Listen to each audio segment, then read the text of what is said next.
Friendship comes in all shapes and sizes. And sometimes, it's with someone who doesn't even speak the same language. Katulad na nga lang ng isang bata na nakahanap ng kaibigan sa isang kalabaw Oy. na si Kawkaw. Kaya naman para alamin po ang kwento kung paano nagsimula ang nakakatuwa po nilang pagkakaibigan, makakakwentuhan po natin ang owner ng naturang kalabaw na si Jewel Daong at ang kanyang tatay na si JR Moldes. Daong, magandang umaga po sa inyo at welcome po sa Rise and Shine Pilipinas. Magandang umaga po. Hello po. Nasaan si Kawkaw? Asa po si Kawkaw? Doon po sa kubo namin. Doon po sa kubo namin, ma'am. Nag-aalmusal na. Halak ka, uy. Ay, Sir JR, una po sa lahat, pwede niyo po bang maikwento po sa amin kung paano po nagsimula yung closeness ni Jewel at ni Kawkaw?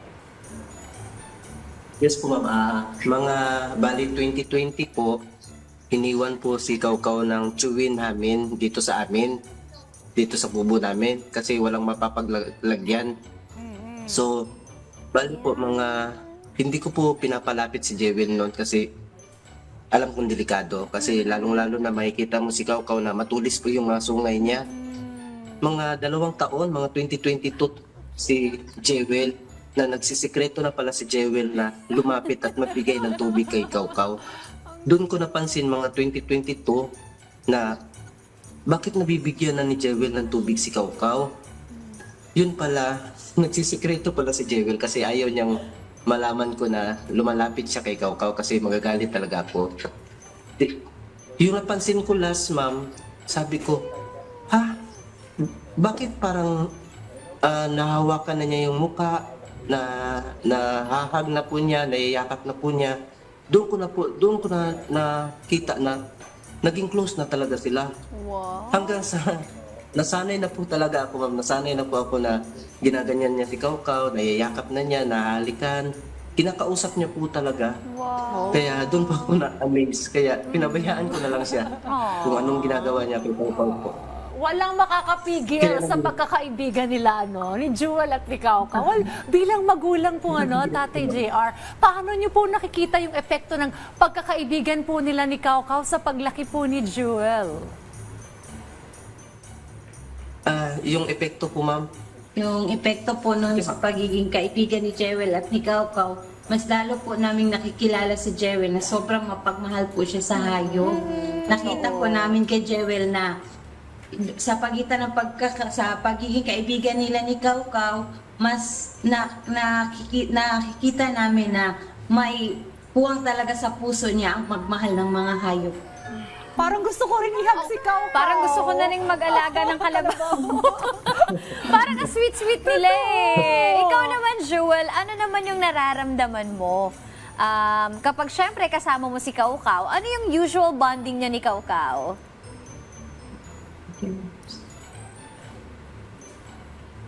Masaya ako pag nagbabanding kami kasi barati siyang nag-smile at liniliguan ko siya, pinapakain at pinapainom po. Alagang-alaga naman pala talaga ni Jewel, So nakakatuwa ang best friend niya, Kasi usual, aso, pusa. Pero ito, kalabaw talaga. Alright, to Sir JR, paano niyo po na-educate si Jewel tungkol sa responsibilidad ng pag-aalaga ng isang kalabaw? At hindi po ba naging mahirap turuan si Jewel na alagaan po itong si Kawkaw? medyo nahirapan po talaga siya, ma'am. Kasi sa amin yung 2 mag-asawa, halos sinusungag nga kami. Pero pag dating kan Jewel, nag-iba po talaga yung ugali ni Kawkaw.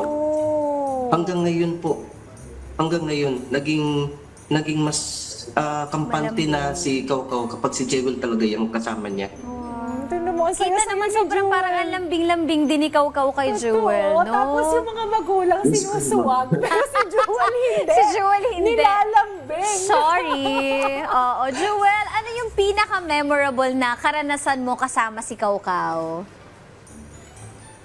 Para sa akin, yung memorable po namin ni Kawkaw ay yung nakahiga siya sa puno ng lubi at sinubukan ko siyang lapitan at sinabi ko sa kanya na, picture tayo, ayun pala, naka-video.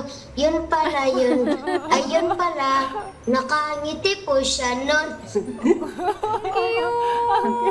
Oh, buti hindi si Kaukaw, hindi moody. Na Oo kailangan nga. si Jewel na magpakain, Oo nga, buti na- magpaligo, siguro, ganyan. no? Baka mamaya hinahanap-hanap na si Jewel, tapos si Tatay Jay, Tapos ayaw paano na. kapag nagtantrum si Kaukaw? Ayoko sa inyo.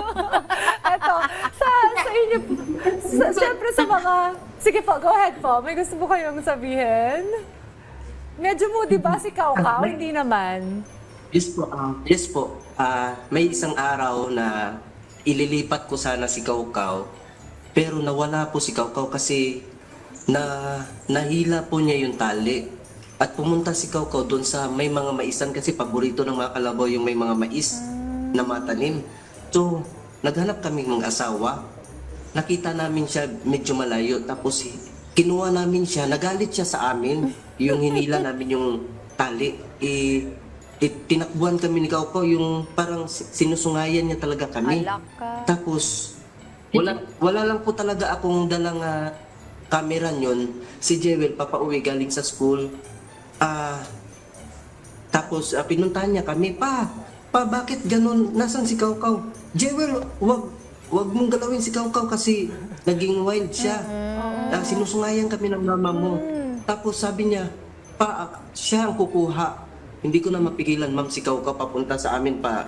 Yung sungay niya talagang galit na galit siya. Si Kaukaw. Tapos sabi ni Jewel, hinarang niya, wag mong awayin si mama at papa. Doon, ma'am, natakot talaga ako.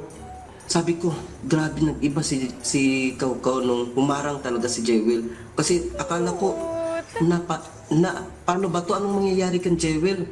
Kasi, halos magbangga na sila ni Kaukaw. Tapos siminto talaga si Kaukaw, ma'am. At sinabihan niya si Kaukaw na, huwag mong galawin sila mama at papa. Ang cute. Mahal kita. Huminto talaga. Hello. Sweet, ano? Huminto talaga. Well, eto na lang Saka po, ma'am, Yes.